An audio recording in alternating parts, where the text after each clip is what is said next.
He flipped the car over 7 times. He thought to himself, man, I gotta get my daughter into this. Chris, you're not the stereotypical farmer. Most people see me and they think I'm growing weed or something in the fields. Buxton, Ontario is the happy ending to the most shameful era of American history. When you grow up in a small town in Newfoundland, you see the people have a sense of humor about hard times. Check. I turned that into a career and hit the road. Mr. Jonny Now I'm on a mission to find the funny in the places you'd least expect it. Canada's struggling small towns. Towns that are against the ropes, but hanging in there. Still laughing in the face of adversity. Welcome to Buxton, Ontario. I'm traveling on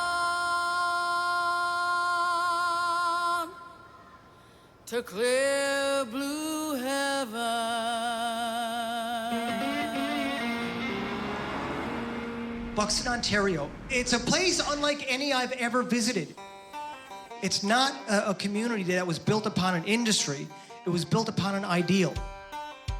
The slaves 150 years ago who risked everything to make it to Canada, who risked their lives, risked unspeakable punishments, and they could only hope and pray that it would prove to be a better place for their children and their children's children. And the amazing thing is,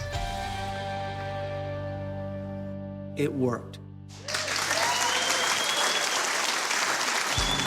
Just this side of the U.S. border, we have Buxton, Ontario, land of the true North strong and free.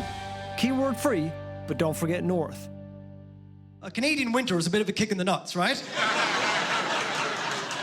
Suddenly you got a former slave in Ontario in January looking at the snow for the first time. He's thinking, my God, all that cotton and what I really need is some wool.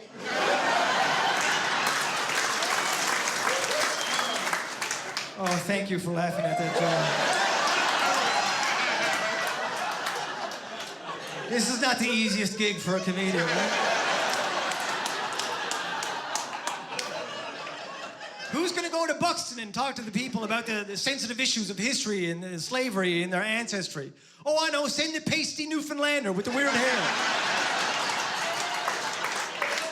He commands respect. I knew the best way to get the story on Buxton would be to go talk to the Prince family. How's it going, guys? Good, how are you? Hop on in here. Now, I should specify which princes, I guess, because Buxton has more princes than Disneyland. Hey, small town, lots of relatives. How are you, John? In fact, I decided to share a funny thing that came up in my research material. Everyone in North Buxton seems related somehow, but not in a creepy way.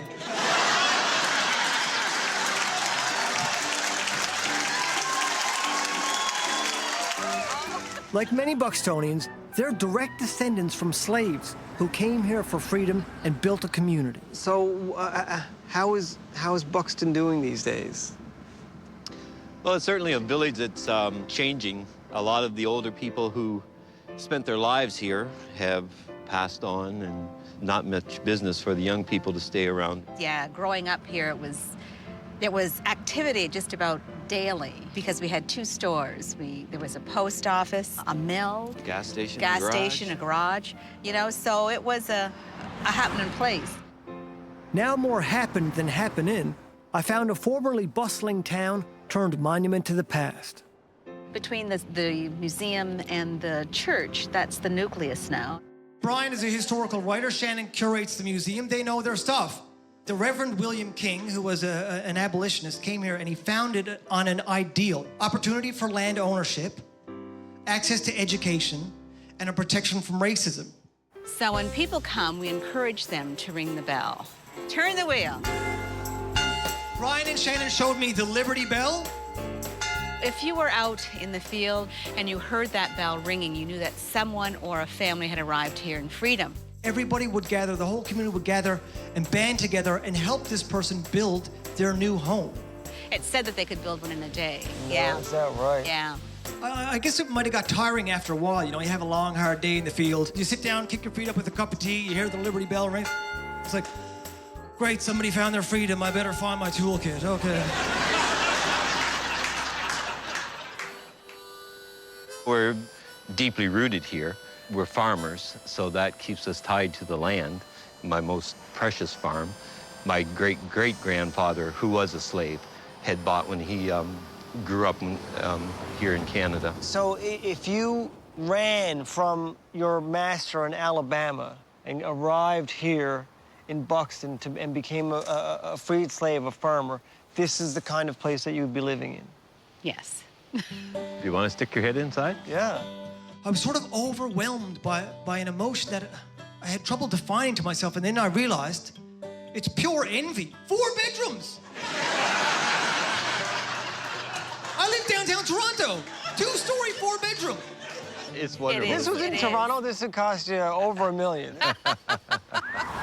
And this is the museum, and then that's the Next school. building's And a this school. is the school Right. here. Yes. It's the only school left in Canada that was built by former slaves.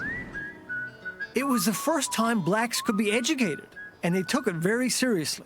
All right, students will not speak unless spoken to. They still bring in kids like me today to educate them about just how seriously. And there will be no giggling, whispering, or squirming in your desk. I got to do a mock class. Shannon gets all done up as a 1910 school teacher. She gets a whole outfit. Miss Kelly. Yes, Mr. Enos? Now, you wish to speak. Miss Kelly, I can't find how to switch it on. She marches me up to the blackboard in front of the class, and she draws a circle on the chalkboard. On your toes, please. Nose in circle. What if... What? Nose in circle. Thank you. But she draws it so high, I was up on my tippy toes. That's the trick. Eyes forward. And I'm up here with my nose in a thing, thinking, hang on now, who else has had their nose on this blackboard? Which back in 1910 would have been a valid concern, you know? You're standing there thinking, the last kid who had his snot box on this chalkboard might have had Spanish fever. Seems to me that the story of Buxton history is in good hands. You guys seem like a pretty good team to me. You guys go together like Ebony and... I guess Ebony.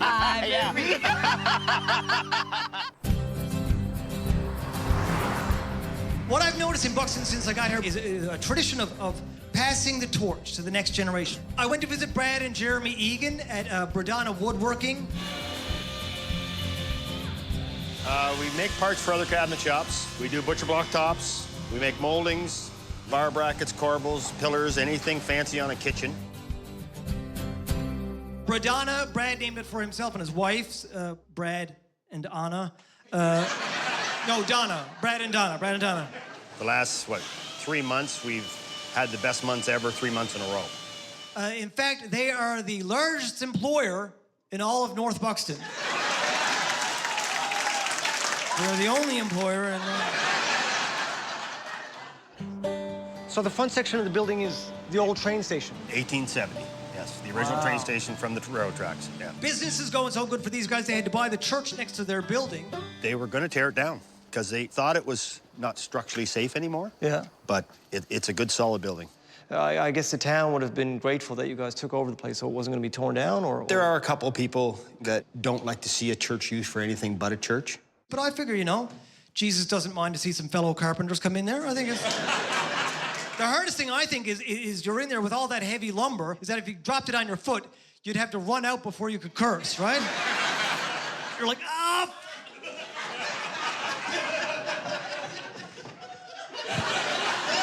Holy hell! Jeremy, you grew up here. Yes. Well, growing up, there was a lot of kids my age. Yeah. And I was like the only white kid. To me, it didn't make a difference whatsoever. I didn't even realize what racism really was until I got to high school. But what's even more interesting, he says he didn't even really notice. He didn't, all those times getting picked last for basketball, he didn't. Bradana's business is restoring Buxton's past and creating incredible opportunities for people like Jeremy. I think I needed to actually get out and do other things and have other jobs, since this was like the only place I worked at for majority of my life. Yeah. And just realizing that I can't tell my boss to F off anywhere else, so Yeah. I might as well come back here and do it. Jeremy wants to get his name in there now, too, right? He wants to call it Jabradneremy. The next generation of farmers are keeping Buxton going. But if you go visit one, watch your step. Man, you stepping on my beans, dog. Man, come on, man. Watch your steps, man. This is my money right here, see? I went to talk to this guy, Brian and Shannon's son, Chris, the Prince of Princes. So usually there's not even this many weeds in a field, but I decided this year to try to farm without having to spray this area. When you think about a farmer, you don't typically think about a young black guy. Chris, you're not the stereotypical farmer. No. Most people see me and they don't think I'd farm actual soybeans. You know, they think I'm growing weed or something in the fields. It's terrible.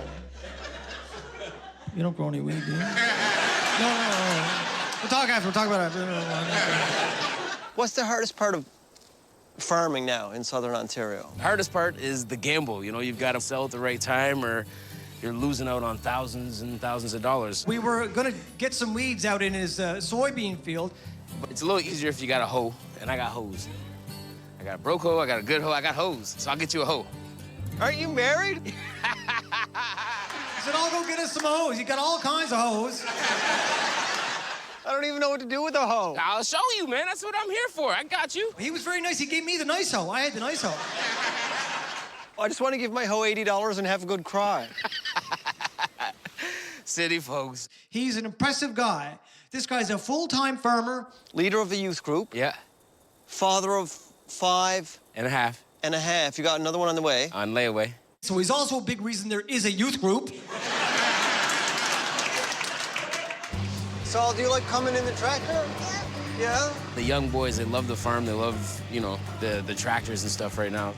But just as his parents sort of passed the torch to him, he's a farmer and a historian, he's hoping to pass it on to his kids.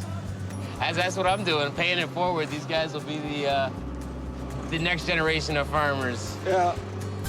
He's only 3 years old, so it's still like sort of wait and see stage, right? Like, if I'd made a career out of what I enjoyed doing when I was 3 years old, I'd be eating snot for a living, is what I would do.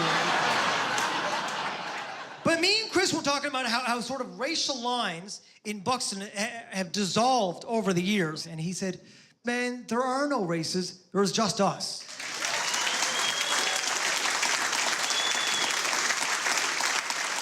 Chris had, I've mentioned that people in North Buxton are related. Chris had an excellent story. Can I tell this one? Yeah, come on. I met some cousins I had never seen before and ended up trying to get this girl's phone number. Basically, he hit on her and found out after that she was his cousin. I said, after what?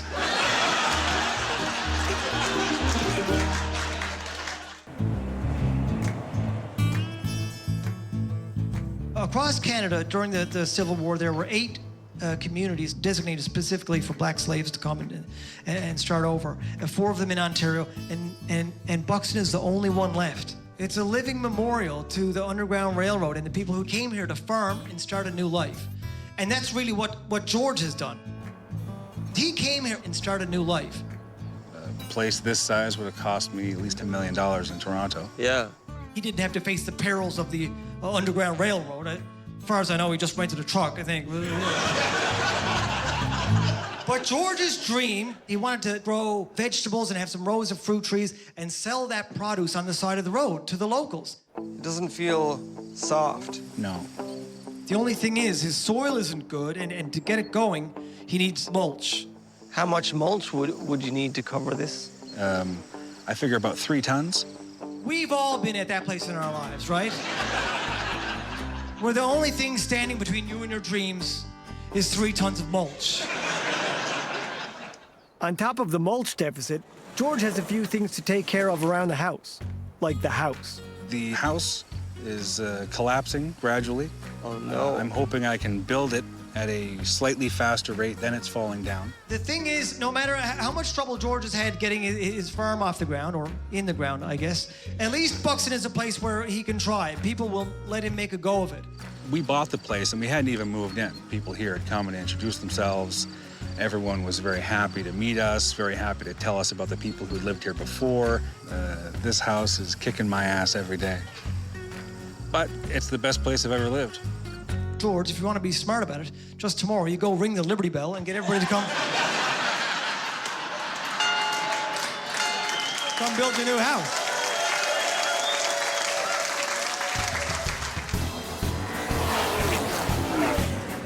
There's a whole other meaning of the word race that's been important to this town for almost 40 years.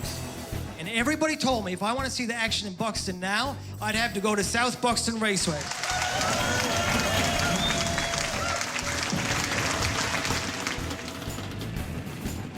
It's amazing. Local sponsors and volunteers keep it rolling. Generations here have grown up watching local heroes put the pedal to the metal. Just go around that big pipe onto the track. And former racer Kirk Hooker stays in Buxton just to be a part of it all. It means something to me. This is home, you know. We're racers. This is what we do on Saturday nights, you know. This is where we come. You get 2,000 people in here rocking the place. It's pretty amazing. Like, you know, it brought tears to my eyes.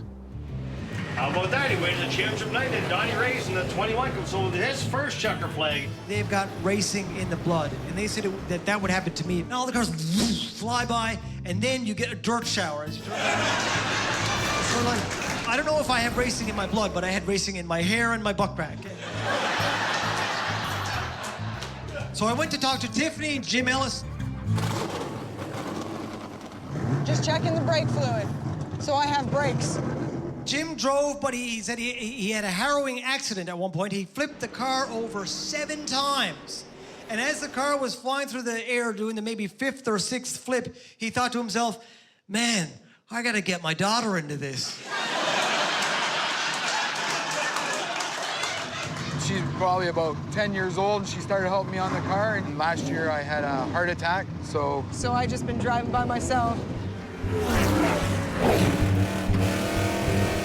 During the race, Tiffany had some mechanical issues. She started to overheat, and she came off.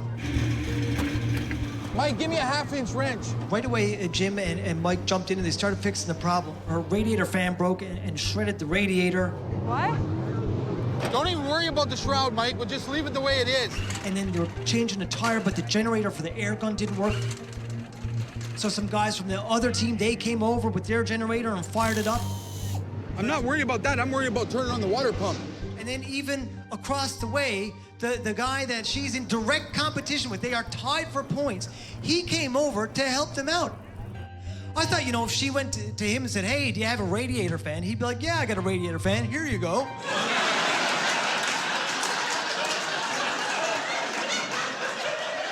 I got 2 of them if you want. But when the race started, Tiffany didn't. I thought they'd be heartbroken. And suddenly they're laughing, clapping each other on the back. I was blown away. I couldn't believe it.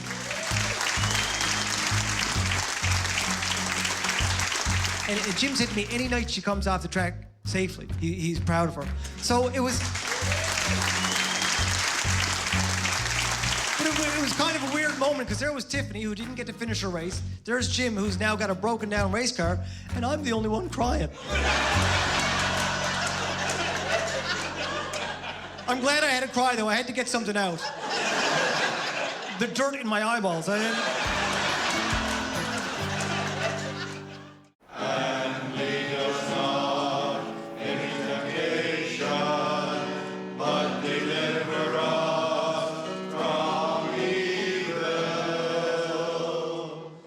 Morris, everybody.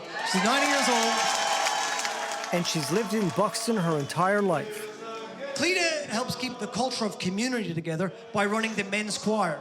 Part of the plan was to get all churches, all races, kind of a multicultural choir. And these guys, I've been, there's a great bunch of guys. They're from mid-50s right up to late 80s. And sometimes they fill in for the Rolling Stones, right? They fill in for the Rolling Stones sometimes. Because everybody likes to have a sing. Everybody likes. They do. Every time I feel the spirit. Spirituals. It was actually quite rousing. I got a little bit of the spirit in me, okay? Every time I feel the spirit moving. It's the spirit of Buxton. Slaves risked everything to make it here, and it worked. You see it at the annual homecoming weekend, when thousands of people, ancestors of the slaves who settled here, come from all over the world to celebrate the Buxton spirit and pass the torch. Buxton, Ontario is the happy ending to the most shameful era of American history. It's built upon a principle, the right to education, the right to land ownership, and the right to accidentally date your cousin.